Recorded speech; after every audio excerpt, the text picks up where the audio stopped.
deja vu, all on my face. Deja vu, it looks like you.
I've been coming up hot for a minute.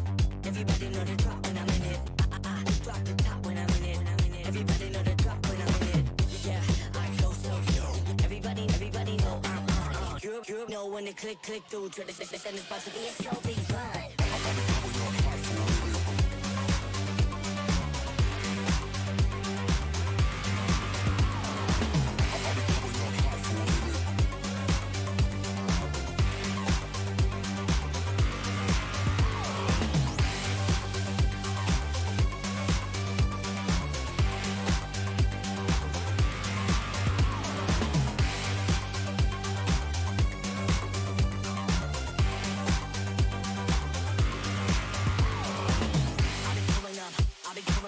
Everybody know the drop when I'm in it.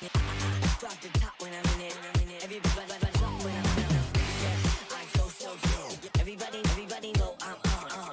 You know when the click through to the and it's about to be a